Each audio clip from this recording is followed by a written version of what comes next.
ايه في برناردو سيلفا لسه بيجري؟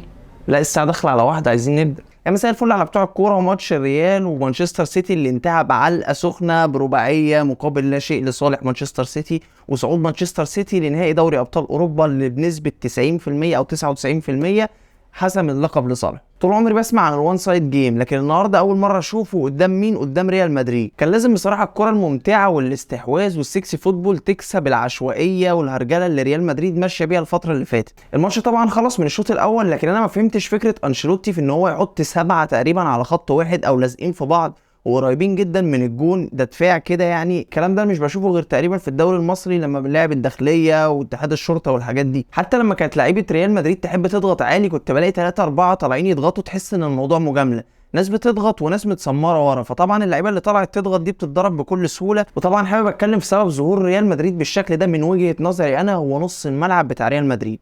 قوه اي فريق من قوه نص الملعب بتاعه. فانت بتتكلم على مودريتش وتوني كروز، شايف ان عامل السن خلاص في الفينش بتاعهم تقريبا، ما يقدروش يجاروا نص ملعب السيتي او القوه البدنيه اللي عند مانشستر سيتي. كمان تالتهم فالفيردي اللي انا مش عارف هو بيلعب في مركز ايه اساسا، يعني بغض النظر عن الماتش ده انا ما كنتش عارف هو بيعمل ايه، يعني انا ما شفتوش في الماتش ومش عارف هو بيلعب فين ولا بيعمل ايه او وظيفه ايه في الملعب. ونيجي لنقطه كمان من نقط ضعف ريال مدريد من وجهه نظري برضو، هي التوظيف بتاع بعض اللعيبه. كامافينجا ما حدش يختلف ان كامافينجا جوهره كلاعب عموما او امكانياته عاليه جدا، لكن فكره ان انا اجيب لعيب من نص الملعب احطه باك شمال بشوف ان دي ممكن تكون حل مؤقت في ماتش على قده.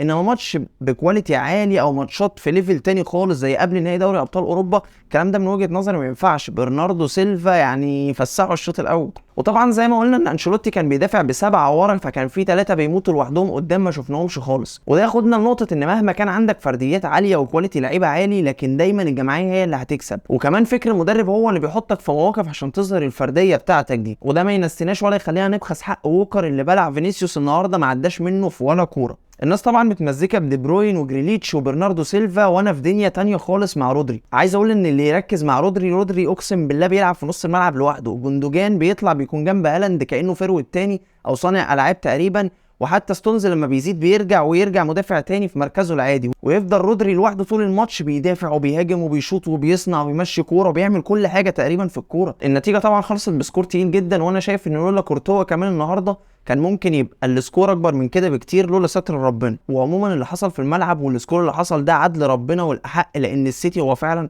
اقوى فريق في العالم والاكمل كرويا الفتره دي. وبكده نبقى وصلنا للنهايه. لو في اي نقط نسيت اتكلم عنها تبقوا فكروني في الكومنتات. وسؤال الحلقه، تفتكروا ممكن السيتي ياخدوا الغرور والثقه بزياده عن اللزوم فيخسروا من الانتر في النهائي، ولا البطوله شبه اتحسمت بعد ما السيتي عدى عتاوله البطوله تقريبا وهيلعب تقريبا اسهل ماتش في دوري ابطال السنه دي قصاد الانتر ويحسم اللقب لصالحه؟ لو الحلقه عجبتكم ما تنسوش تعملوا لي لايك وسبسكرايب وشير، واشوفكم الحلقه الجايه على خير.